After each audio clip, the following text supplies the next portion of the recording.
Hola. Mi-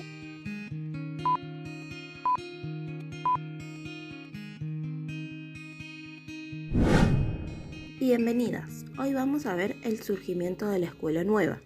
Debemos preguntarnos, ¿cómo surge? ¿Cuáles fueron las razones de su aparición?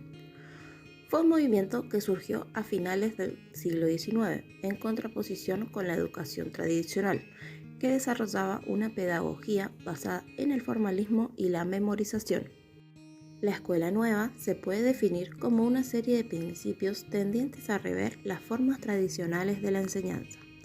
También tuvo otros nombres como escuela activa, escuela moderna y escuela de trabajo. Este movimiento fue muy amplio, complejo y contradictorio. La escuela nueva se constituyó por múltiples experiencias y diversos autores de diferentes países. Entre ellos podemos encontrar a María Montessori y a John Dewey. Hay muchos más, pero en esta clase vamos a ver los aportes de ellos dos. María Montessori nació en 1870 en Chiaravalle, en el norte de Italia. Estudió medicina en la Universidad de Roma, encaminó su carrera hacia la psiquiatría y luego se interesó por los niños con retraso mental, lo que cambió su vida y la historia de la educación. Ella creía que ni la educación ni la vida debía limitarse a lo material, que los objetivos individuales más importantes serían encontrar un lugar en el mundo, desarrollar un trabajo gratificante y tener la capacidad de amar. Al defender el respeto de las necesidades y los intereses de los estudiantes, Montessori afirmaba que su método no estaba en contra de la naturaleza humana y que por eso era más eficiente que los tradicionales. Montessori fundó escuelas a las que llamó Casa de los Niños. En estas escuelas, el espacio era y es preparado en forma cuidadosa para permitir a los alumnos movimientos libres y facilitar el desarrollo de la independencia y de la iniciativa individual. En sus salones de clase se podía encontrar niños dispersos, solos o en pequeños grupos concentrados en los ejercicios.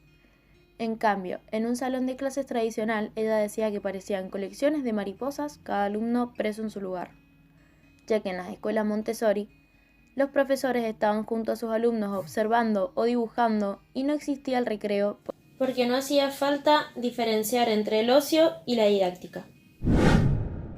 El método que ella aplicaba, los objetos eran una parte importante, ya que a los niños les encantaba tocar objetos para poder después reconocerlos. Estos objetos que ella misma desarrolló tenían un objetivo que era llamar la atención porque eran de diferentes tamaños, texturas, formas y peso. Eran objetos simples pero diseñados para provocar el razonamiento.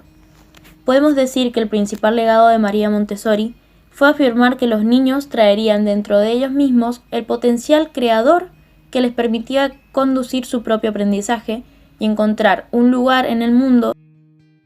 Y otro aspecto importante es desplazar el enfoque educacional del contenido hacia la formación del pensamiento. Ahora vamos a ver a John Dewey, otro pedagogo de la nueva escuela que hizo grandes aportes. John Dewey nació en 1859 en Vermont, Estados Unidos. Fue un profesor secundario por 3 años. Estudió artes y filosofía y se convirtió en un profesor de la Universidad de Minnesota.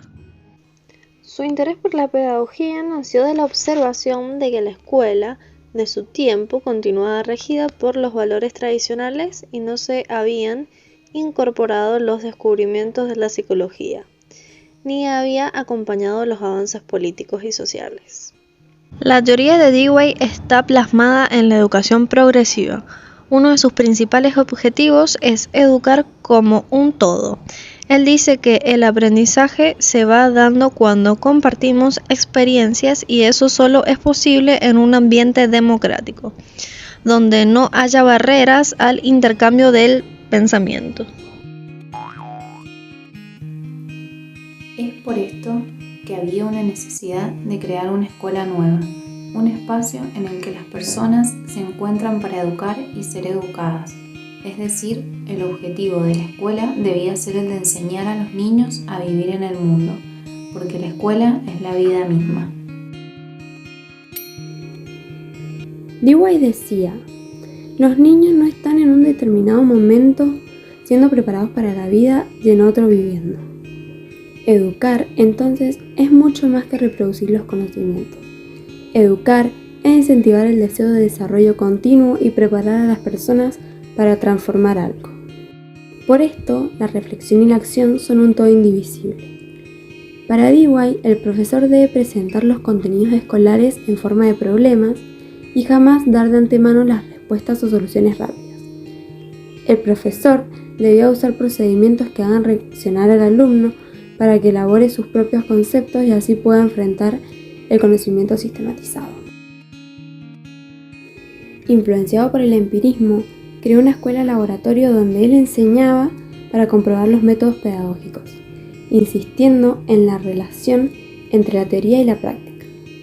Una de las lecciones que dejó Dewey es que la educación debe preparar al alumno para la vida mediante la estimulación de su desarrollo constante.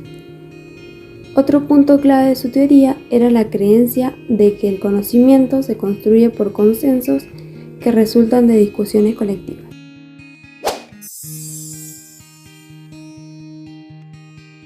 Podemos decir que ambos pedagogos basaron sus teorías en la experiencia y en la educación para la vida. Consideraban que los alumnos traían un potencial por aprender, haciendo énfasis en la individualidad, el consenso y la estimulación.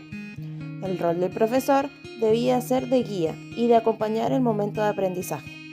Estos aportes se dieron a finales del siglo XIX y principios del siglo XX.